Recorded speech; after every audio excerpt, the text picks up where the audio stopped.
I was never supposed to hear that conversation, but I did, and that night changed everything. It started around 11:43 p.m. on a Thursday. I had just pulled into the driveway after a long business dinner with investors from Chicago. My flight had been delayed, so I got back hours later than expected. The house was dark except for the faint amber glow flickering through the curtains of our upstairs bedroom. I didn't walk in through the front door. Something told me not to. Maybe it was the extra car in the driveway, one I didn't recognize, a sleek, black Audi with tinted windows and a vanity plate that read Greitz. Maybe it was instinct. Or maybe I was just tired of ignoring the nagging feeling in my gut every time I kissed my wife goodbye, and she turned her face just a little too late. So I crept around back. Quietly, I stepped over the garden hose I hadn't gotten around to rolling up and eased the sliding glass door open just enough to slip inside. Our dog didn't bark. He was locked in the laundry room. That was clue number 2. I made my way through the kitchen, past the photos on the fridge, our wedding in Cabo, our daughter Mia's college graduation, and paused at the foot of the stairs. That's when I heard it. Voices. 2 of them. One was definitely hers. My wife, Sarah. And the other, God help me, was my daughter. She's not going to find out, Mia whispered. She might, Sarah said, giggling like a damn schoolgirl. He's not as dumb as he looks. But even if he does, I don't care anymore. I need this. I deserve this. I froze. I couldn't move. My brain was trying to catch up. My ears rang. My vision tunneled. I leaned against the wall just to stay on my feet. You've been miserable with him for years, Mia went on, her voice calm. Cool. Like this was some casual chat about a new dress or a dinner recipe. You were what? 19 when you got married? He locked you into this boring life too young. You're finally living. God, I know, Sarah moaned. And Adam? He's just unreal. The way he touched me in that hotel room. I heard the sound of the bedsheets shifting. Then something hit the floor, probably her robe. I don't know how long I stood there. Maybe a minute. Maybe 10. All I remember was the sound of my heartbeat smashing against my ribcage and the taste of iron in my mouth from biting my tongue so hard. My daughter. My flesh and blood. She was encouraging my wife to cheat on me.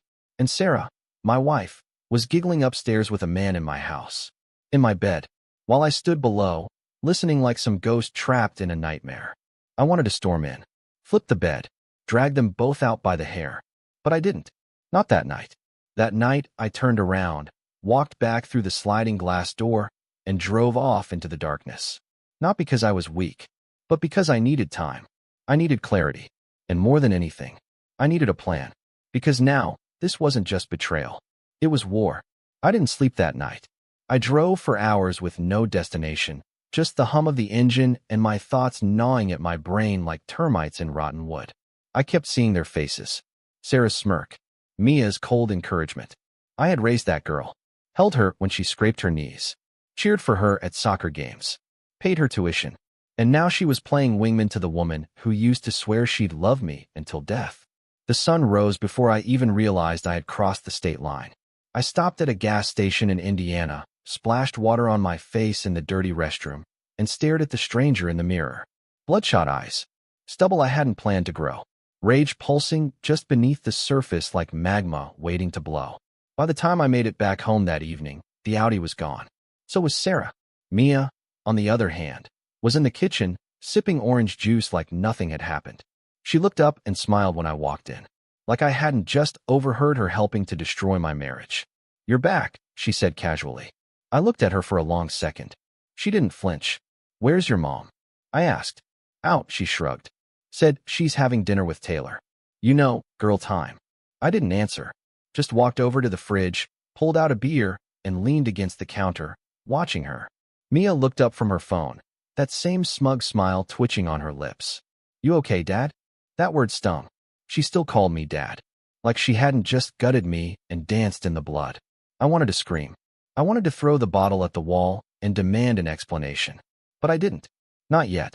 Instead, I said, yeah, just tired. Long drive. That night, I pretended to fall asleep on the couch. Waited until the house went quiet. And then I went upstairs. I wasn't sure what I was looking for, maybe a text, a receipt, something stupid and sloppy. But what I found was worse. Sarah's iPad was still connected to her cloud, and she had forgotten to sign out of messages. What I saw there nearly made me vomit. Photos. Of her, and him in a hotel room. Naked, tangled together like goddamn animals. A video. Yes, a damn video. Of her whispering his name, moaning it into his ear like it was sacred scripture. My wife, my Sarah, telling a man named Adam how stiff he was making her, how she'd never felt so full. My fingers trembled on the screen. I read their chat history. She had been seeing him for months, telling him she wanted to leave me, that she felt trapped in a gray, dead marriage, that she'd lost years with me and wanted to be alive again. And Mia? Oh, she was in on it all. She even helped Sarah sneak away once when I thought she was visiting her friend Chloe. Don't worry, Mom, Mia had written. I'll cover for you. Dad's blind. He doesn't see anything. The knife twisted. I went outside, sat on the porch, and stared into the night, trying to feel something other than the scorching betrayal that had swallowed me whole. My entire life had become some kind of twisted joke, and the punchline was delivered by the two women I had loved more than anything. I couldn't confront them yet. Not when I was shaking like this. Not when my thoughts were dark and loud and violent. But soon. I wasn't just going to react. I was going to ruin them. Because I had already decided something in those midnight hours between discovery and despair. I wouldn't cry. I wouldn't beg. I wouldn't fall apart. No, I was going to be the storm. And they had no idea it was coming. The next morning felt like theater. I made coffee. Poured Sarah her usual mug, the one with the little gold heart on it that I bought for our 10th anniversary. I even kissed her cheek when she came downstairs in her robe. She smiled, said, "Good morning," like her mouth hadn't just been on another man's body a day before. She played the doting wife. Talked about groceries, about how the garbage disposal was acting up again. She made scrambled eggs. Mia joined us at the table, acting like the perfect little daughter. She was wearing one of Sarah's sweaters, sipping her smoothie like she hadn't sold me out. I sat there watching them like I was behind glass. I don't think either of them noticed I barely touched my food. My jaw was too tight to chew. All I could do was listen to the small talk and catalog every fake laugh, every lie sliding casually off their tongues. After breakfast, Sarah said she had to run errands. She left without a kiss this time. Just grabbed her purse and keys and walked out like she wasn't walking into the arms of the man who had been taking what was mine. I waited 30 minutes. Then I followed her. She drove to a hotel just off I-90, a rundown place with peeling blue paint and a flickering no vacancy sign. I parked across the street, behind a row of bushes, and waited with the engine off. 10 minutes later, a silver truck pulled in. He got out. Adam. Tall. Fit. Cocky walk.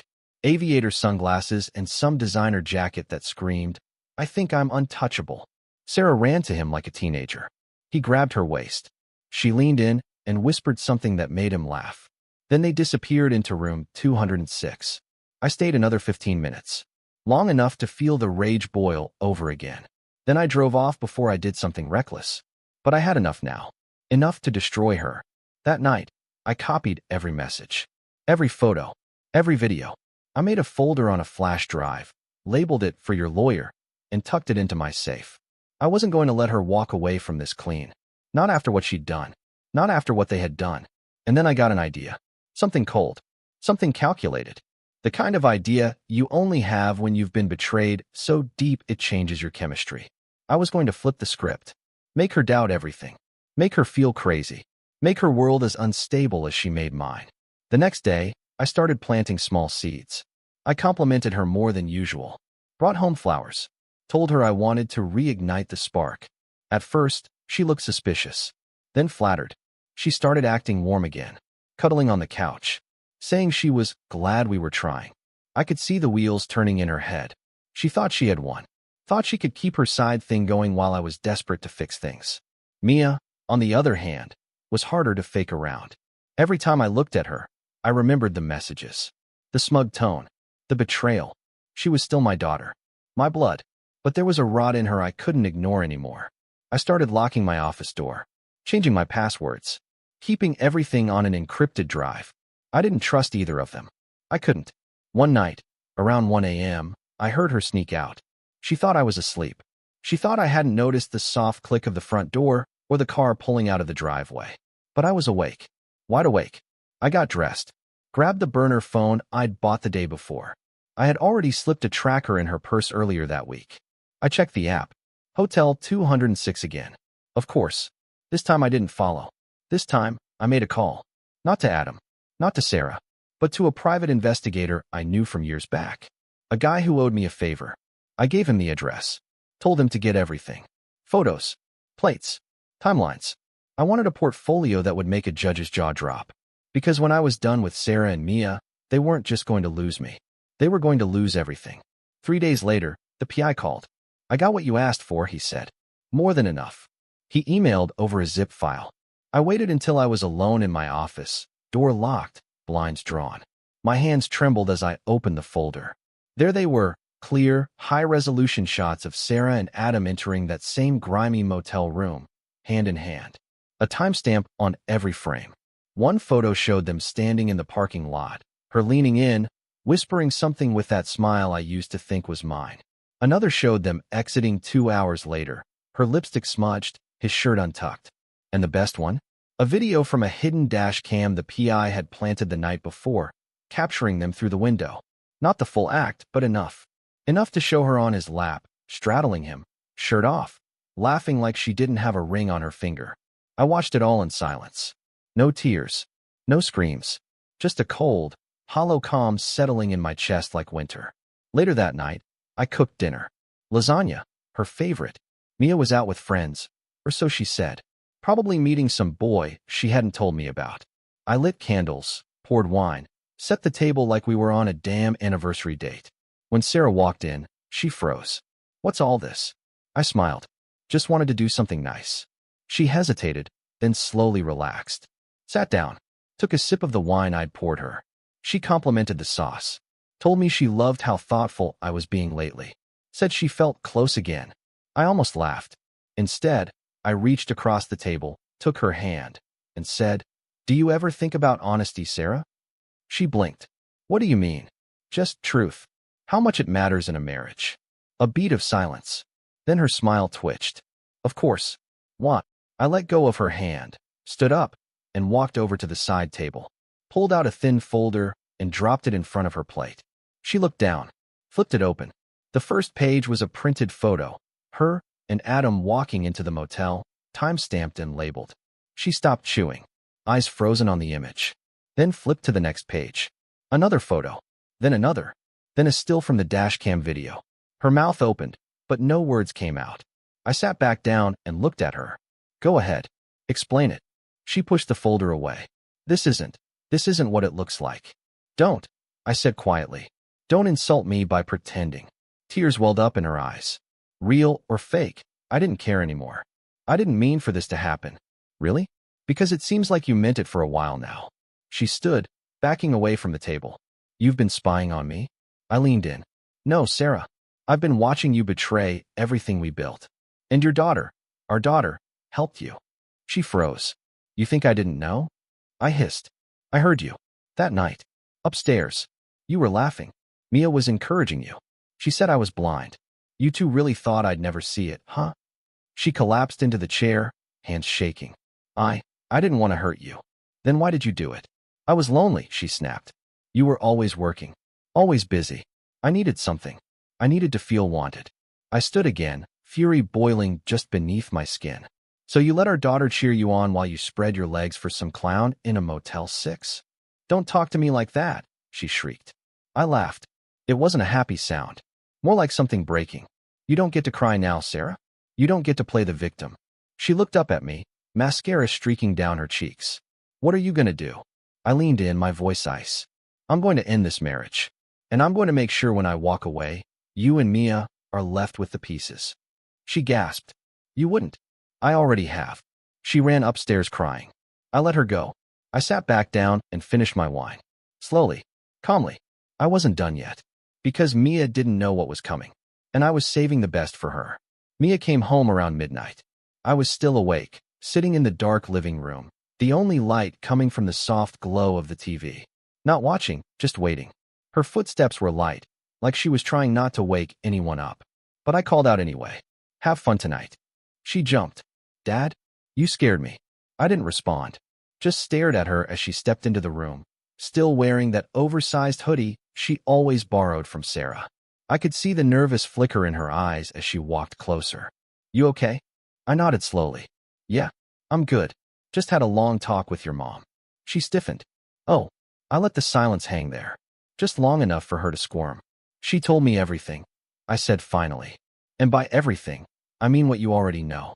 The man, the motel, the lies. Mia looked away. I didn't mean to hurt you. I almost laughed. Didn't you?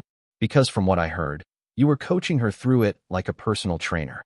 It wasn't like that, she mumbled. I was just trying to help her. She was unhappy. And you thought the best solution was to help her cheat on me? She was going crazy, Dad. She felt trapped. I stood up, and for the first time in my life, I saw fear in her eyes. Not because I yelled. I didn't. My voice was dead calm, and that scared her more. She could have talked to me. We could have gone to therapy, taken a break. But you? I pointed at her. You gave her permission to destroy me. My own daughter. I didn't know it would get that far. She filmed it, Mia. She let him touch her in ways I can't even erase from my mind. And she filmed it. And you told her to do it. You made her feel like it was okay. She was crying now, arms crossed tight, rocking slightly like she was trying to shrink into herself. I was trying to protect her, she whispered. Then who the hell was protecting me? She didn't answer. I walked over to the cabinet, opened it, and pulled out a thick envelope, tossed it on the table in front of her. She stared at it through tear-filled eyes. What's that? Copies, I said, of the videos, the photos, the messages. One of them's going to your school's ethics committee. The other's going to your mom's parents. They always thought I was the bad guy. Wait until they see who she really is. She took a step back. You're serious. Oh, I'm more than serious. You think betrayal doesn't have consequences? I'm not the type to scream and smash things, Mia. I'm the type that moves in silence and leaves nothing behind. You're ruining everything. No, I said. You ruined everything. I'm just cleaning up the mess. She ran upstairs crying. Good.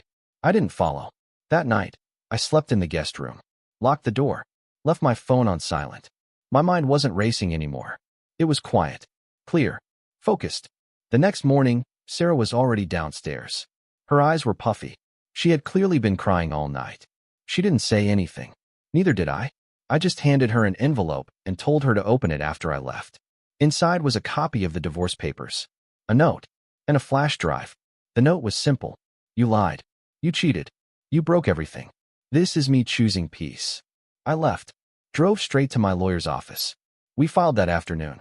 By evening, I was in a small rented apartment downtown. Nothing fancy, just enough for me and my silence. I poured myself a drink, sat on the floor, and breathed, because for the first time in months, maybe years, I wasn't guessing anymore. I knew, and that was power. The next few days passed like smoke, fast, strange, and impossible to hold on to. Sarah called me 17 times. I didn't answer a single one. Her texts were all over the place. First denial, then begging, then rage. We can fix this. It was a mistake. You're ruining our family. Then, you'll regret this. No, Sarah. I regret trusting you. Mia didn't reach out. Not even once. Maybe she was scared. Maybe she finally understood what she'd done. Or maybe, like her mother, she was waiting for the storm to pass so she could crawl out and pretend nothing happened. But the storm wasn't passing. It was only just beginning. On Thursday, I met with our accountant. I'd frozen all joint accounts 2 days prior. I wasn't about to fund Sarah's little hotel adventures while I bled. She hadn't noticed yet, figured she was still using the emergency card I forgot to deactivate. I didn't forget. I was just waiting for the right moment. Then I had my lawyer send the divorce papers directly to her office, not the house. I wanted it to sting. I wanted her to feel the humiliation of opening that thick envelope at her desk, surrounded by the fake coworkers she probably gossiped with about her boring husband. Friday, I went back to the house. Not to talk, to collect. I still owned it, legally, and I wasn't about to let her start redecorating it like I was some ghost. When I walked in, she was there, on the couch, makeup smudged, hair a mess, like she hadn't slept in days. You're not supposed to just show up like this, she said. I didn't answer, just walked past her, straight to the study, grabbed my boxes, and started filling them. Can we just talk? She tried again. I said nothing. She followed me. Look, I know what I did was wrong. But Mia, she didn't understand the weight of it. She was trying to help me cope. I turned and stared at her. Really stared. Cope? By cheering you on while you let another man fold you up in motel sheets. She flinched. You don't know what it was like. You were always gone, always distracted. You made me feel invisible. I nodded slowly. So you fixed it by making me feel worthless. I never wanted to hurt you, she whispered. You did anyway. She wiped her face and reached for my arm. I stepped back. You lost that right, I said. And Mia, she's not a child anymore. She knew what she was doing. You raised her to lie like you. You both poisoned everything. Her expression twisted into something else, something cold. She's still your daughter. No, I said. She's your daughter. The one who laughed while you betrayed me. The one who called me blind while she held the door open for your affair. She didn't say anything after that. I packed in silence. Took my watches, my grandfather's vinyl collection, a few framed photos that didn't have her face in them. On the way out, I stopped in the doorway. You'll hear from the court soon. I'm not fighting over custody. She's old enough to choose where she wants to stay. I don't need the house. I don't need the car. All I want is for you to live with the truth. And what truth is that? She asked bitterly. That everything you touched, you ruined. I left without another word. That night, I went to a bar I used to love in college. Ordered a bourbon. Sat alone at the far end. Watched couples laugh, flirt, touch hands across the table. And it hit me, somewhere in that mess of shattered trust and broken glass, I had forgotten what peace felt like. I had been drowning for years, and I didn't even know it until I finally came up for air. For the first time in a long time, I wasn't anyone's husband. I wasn't anyone's fool. I was just me, and I liked the sound of that. A week passed. I didn't answer the door. I didn't return calls. My phone stayed on silent, buried under a pillow, like the old version of me buried under months, years of lies. I walked every morning before the city woke up, drank black coffee, read books I never had time for. I slept better, deeper. No one asking where I was, who I was with, what time I'd be home. No fake smiles. No tension clinging to the air like humidity. On the 8th day, I saw her again, by accident. I was in line at the pharmacy, picking up some painkillers for an old shoulder injury, when she walked in. Sarah, in leggings, sunglasses on her head, clutching her phone like a lifeline. She hadn't seen me. I had a second, just 1 second, to walk out before she did. I didn't take it. She turned and froze. Her expression shifted instantly. Panic, then shame, then something bitter behind her eyes. Hey, she said, stepping closer like nothing had happened. I didn't speak. She dropped her voice. Can we talk? About what? I asked calmly. About us. There is no us. She winced, like I'd slapped her. You don't mean that. I meant it the second you opened your legs for Adam. Her face burned. She glanced around to see if anyone heard. She looked smaller somehow, less composed. The confident woman who once paraded her charm like perfume was now just wreckage. I made a mistake, she said quietly. I was lost. No, I said. You were selfish. I turned away, let her stand there in the awkward silence, unsure of what to do. I finished paying, took my bag, and walked out without looking back. By the time I reached my car, I saw Mia sitting on the hood, just sitting there. I stopped mid-step. She looked up, trying to smile. It was weak, forced. The same look she used to give me when she came home with a bad grade in high school. I figured I'd find you here, she said. Why? I asked. To apologize or to lie again? Her smile dropped. To talk. That's all. I leaned on the side of the car, arms crossed. Say what you need to say. She hesitated. I was wrong. I shouldn't have encouraged Mom. I thought I was helping her escape something toxic, but I didn't realize how much I was hurting you. I nodded slowly. And you didn't stop. Not once. Not when you saw her slipping away. Not when you saw me breaking. Tears welled in her eyes. I didn't know how to fix it. Maybe you can't. I want to, she said. I want to try. I sighed and looked out across the parking lot. You're my daughter. That doesn't go away. But right now, I don't trust you. I don't know you. You sided with her while she tore everything down. She stepped off the hood. I don't expect you to forgive me. I just wanted you to know I regret it. I hope you do, I said. Because you helped destroy something I built with my whole life. She nodded, wiped her face, then walked away. I watched her go. No anger left. Just a quiet, aching numbness. That night, I went home and opened a folder I hadn't touched in years. Old letters, photos, memories from the early days of the marriage. Notes Sarah had written on napkins. Birthday cards from Mia when she still thought I was her hero. I didn't cry. I didn't break. I burned them. One by one, I watched the pages curl and blacken in the sink. smoke rising from inked words that meant nothing now. When it was done, I poured a drink, opened the window, and let the cold air in. Some endings don't need applause. They just need silence. And I was finally okay with that. 2 months later, the papers were finalized. The court moved quickly, thanks to the file I handed them. Photos, videos, witness reports, even financial records showing her little getaways with Adam. Some of them paid for using our shared accounts.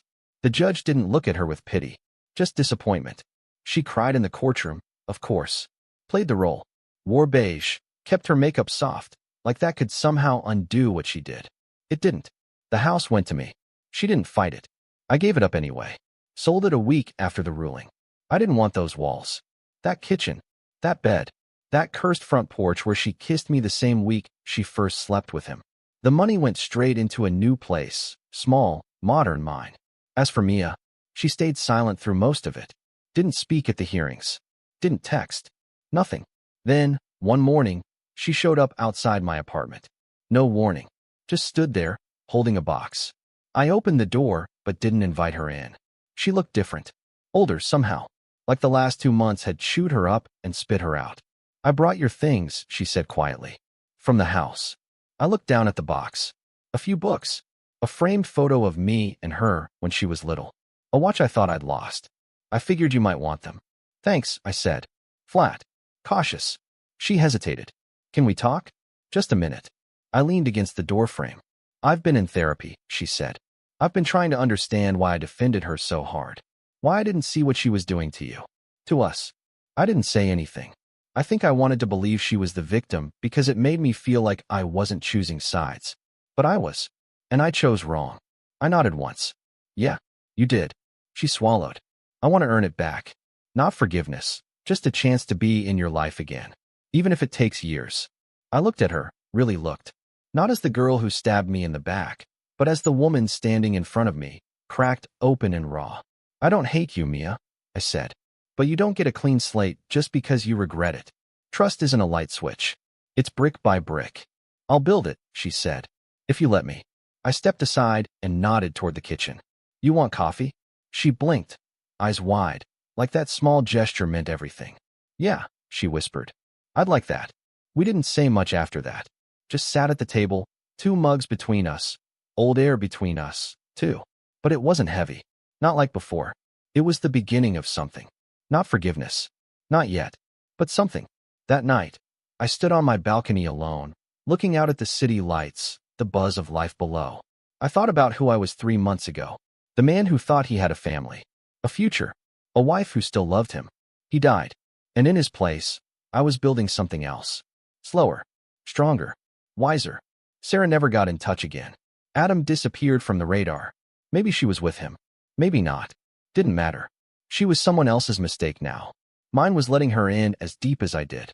But even that, I was learning to let go. Some scars don't fade. They just stop bleeding. And if anyone ever asked me what I learned from it all, I'd tell them this. Sometimes the people you love the most are the ones who cut you the deepest. But sometimes, the only way to heal is to stop bleeding for people who never brought a bandage. The end came quietly. No explosions. No final screams. Just silence. Peaceful, steady, and unfamiliar. I spent the last day of that chapter in my life doing something I hadn't done in years. Nothing. No emails. No meetings. No pretending. I took a walk through the park. Watched a couple in their 60s feed ducks. Watched a kid fall, cry, and then laugh when his mom picked him up. Life kept moving. It didn't wait for heartbreak to finish its work. When I got home, I opened one last box I hadn't unpacked yet. Inside was an old leather journal. I forgot I even kept it. Flipping through, I found entries from years ago, happy entries. Sarah pregnant with Mia. Mia's first word. The day we bought the house. My handwriting was younger then. Hopeful. Naive, maybe. I didn't rip out those pages. I didn't burn them either. Because even though the end was brutal, the beginning was real. What came later didn't erase that. People think betrayal kills love, but that's not true. It kills trust. It kills innocence. But love, real love, it just changes form. Hardens. Fades. Folds in on itself until all that's left is a scar where something beautiful used to live. But scars don't hurt forever. Eventually, They just remind you of how strong you became when everything fell apart. That night, I closed the journal, locked it away, and poured myself one last drink, not in sorrow, but in goodbye. To Sarah, to the man I used to be, to the family that once was. And then I raised my glass to the future, because I wasn't broken anymore. I was ready to start again, on my own terms.